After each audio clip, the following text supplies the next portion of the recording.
Hi guys, welcome to my channel. My name is Megs and this is A Bush Baby Abroad. Today we're going to talk about 10 things to consider before moving to New Zealand. So I've compiled a list of the 10 things I wish people had told me to consider before moving to New Zealand. First on the list is thinking about what sort of work you're going to do while you're in New Zealand, and if that work will possibly be able to get you to New Zealand. Best advice I can offer you when you're considering coming to New Zealand is check out the New Zealand website. The INZ website is jam-packed full of information. Literally read it back to front as many times as you can. One of the things to check out for is the full list on the skill shortage list, as well as jobs that will fast track you to residency. So these are skills that are sought after in New Zealand constantly. Be sure to check it out because you never know, you might be on that list. If you are not on the INZ skilled shortage list, then another way to look is to see what jobs are available in New Zealand. So the best places I can offer for you to do that is to look online. So the first website is TradeMe, and that gives you a very good broad spectrum of what is being looked for in New Zealand. Another great website to have a look at is Seek. And if you are abroad, then there are two other websites to have a look at. One of them is workhere.co.nz and another is workinginnewzealand.com. I will list those websites below. Those websites are people looking for staff overseas. These two websites are dedicated to overseas applications. They know the process. When you are looking at jobs and you're doing your research, a few factors that you must key in is, will the pay that is being offered support the lifestyle that you are accustomed to? That lifestyle is going to be very different when you move over. Also got to factor in things like tax and the cost of living. So in New Zealand at the moment, the cost of living is quite high, but we are going through a cost of living crisis at this moment. When considering work in New Zealand, be sure that another thing that you take into account is the workplace environment. So, for example, New Zealand has very strict health and safety protocols. I would recommend talking to people who have been into your industry, have worked in New Zealand. The more you can research and the more you can speak to people, the more informed you will be. The second thing to think about or consider when moving to New Zealand is where you're going to situate yourself once you come to New Zealand. So when you're looking at New Zealand, look at it in a sense of, where do you want to be? Do you want to be in the cold? Do you want to be in the warm? Other things to think about are, sort of vibe do you want? Are you artsy? Are you more business orientated? All of these things can factor into where you live.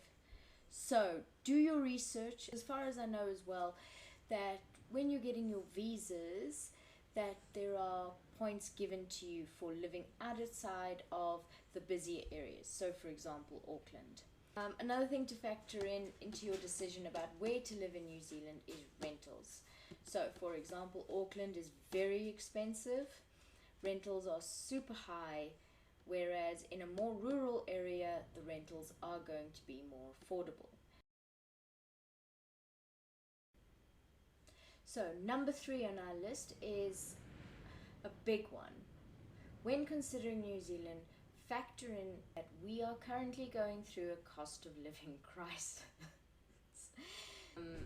With that, the food prices have gone up. That isn't to say you can't grow your own veg and you can't budget, because you absolutely can. But within saying that, you do need to factor in all the costs that are involved. Or cost of living is very high. Rentals are exceptionally high, especially in Auckland. I recommend again checking out Trade Me and looking at their property rentals and seeing what is out there.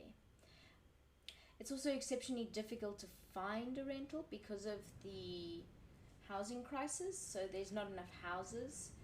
So that tends to make things a little bit complicated.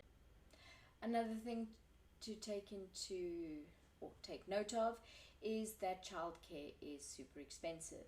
So once your child turns 2, you do get 20 hours subsidized childcare at early childcare center. Though once they go to primary school, that is between 9 and 3, and any before school childcare or after school childcare or holiday programs can also be very costly.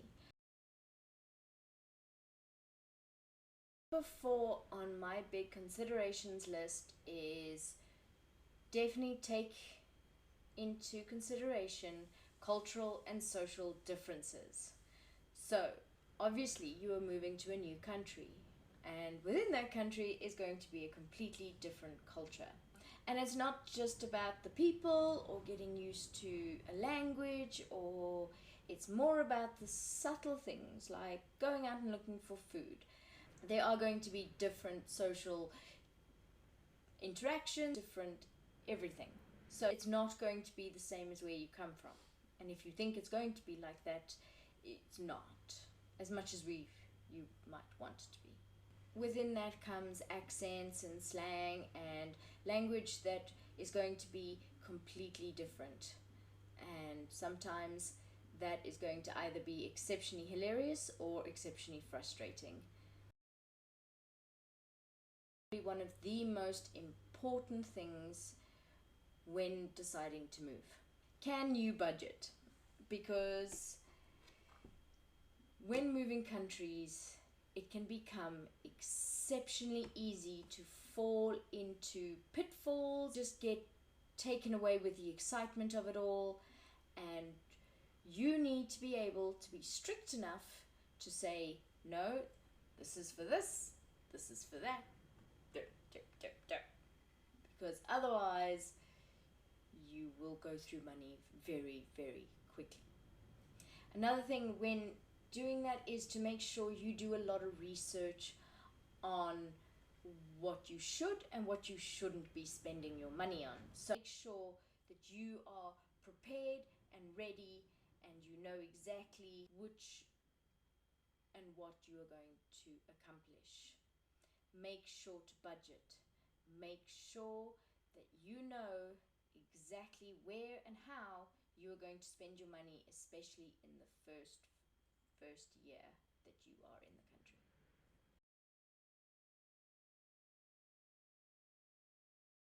Number 6 on our list when considering coming to New Zealand is how that is going to affect your family and how you are going to arrange your family when coming.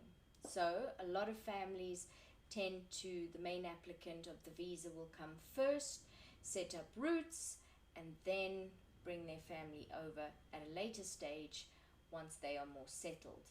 This doesn't work for everybody, and especially during the pandemic, this was exceptionally difficult for many, many families that I've spoken to, because they could not get back, they could not bring them, there was no end in sight. Be prepared for what could happen. Another way is for you all to come together, though that again can be tricky because you've got to factor in things like accommodation, logistics, schools, setting up, all of that. These are all the considerations that you need to make. You also need to factor in those that you will be leaving behind, and the homesickness and the feelings of missing family and occasions and all of those things that could potentially happen. Number 7 on our list to consider, and one that may frighten a lot of people, is New Zealand is world renowned for being geologically active. For example, we do have earthquakes. Christchurch was hit by 6.3 in 2011. There is geothermal activity in certain areas. There are 24 volcanoes in and around New Zealand, as well as the threat of tsunamis. So although I have lived here 8 years and I am yet to experience anything too traumatic, except for the current cyclone that you can see, it's basically just really windy and really rainy, and it may blow a few trees down, and we may use electricity. So these are all the things to consider, you know. We are surrounded by water.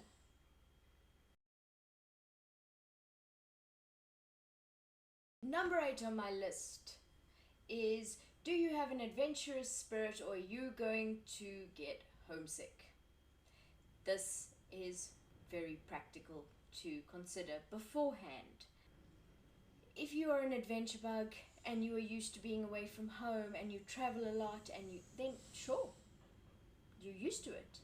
But if you are a home bug and you think that you might pine for home, it may be something to consider. This is a difficult one because it takes, you know, self-reflection and figuring out, like, is this going to be what I want, or is this going to be too difficult to be away? Within that, you've also got to remember that when you're moving over, depending on who already is in New Zealand that you know, you may not have support. Things that I hadn't even thought about were things like getting a flat tire on the side of the road, or what to do when my son is sick. And these are things that you need to think. Can you look at a situation and say, yes, we can turn this all around and this is going to be great, it doesn't matter, it's an adventure, it's going to be fun? Or are you going to not handle in a new country with no one? And these are all the things to think about. It can be very, very difficult, and anything could happen. You have to remember, we've just been through 2 years of a pandemic where nobody was allowed to move anywhere, which is incredibly difficult. So once you've immigrated, I mean, you may not see family or friends for months, years. You know, you are moving to create a new life. Are you willing to do that? So just something to ponder on, and I think it's worth putting on the list. Number 9 on our list is, there aren't many people. So to give you an example, New Zealand is a country that's about 20,000 kilometers larger than the UK, but there are only 5-6 million people compared to the 66 million that are currently in the UK. So if you are someone who doesn't like big crowds, then rural New Zealand is the place for you. The big cities do have people. We're not just, you know, all spread out shouting at each other through, you know, trumpets. Oh! No, we there are cities, there are lots of people, but there is fewer people than in larger economical countries. So that is something to factor in as well. Hence why everything is a lot more expensive, wages are a lot less, because there are less people to accommodate. Another thing to factor in is there is no indigenous animals, or mammals, should I say, in New Zealand. That doesn't mean that they don't have amazing bird life, and there are obviously imported animals and zoos. There are farm animals, and there's wild boars and possums, but the Kiwis don't like the possums. Don't mention possum. For the final one today, so for number 10 on our list, research everything and trust your own gut. This is a very big one. Research, research, research, research. If you are a research type of person, this is number for you. If you are not, find somebody who is good at researching, who can tell you as much information as possible. Research everything from the tiniest things to the biggest things. So flights down to visas to everything. And make sure that you trust your own gut. So obviously look for as much info as possible. Talk to as many people as you can. Talk to people especially who have lived in the country, who have experience. Talk to more than one person because there are going to be varying opinions. If you can, visit first. Make sure that this decision is not one that you are going to regret down the line. Make sure that you do a lot of self-reflection and figure out, is this what you want, and is this going to be best for your family? New Zealand is an amazing place, but it is exceptionally difficult to get here, to live, and to create roots from scratch again.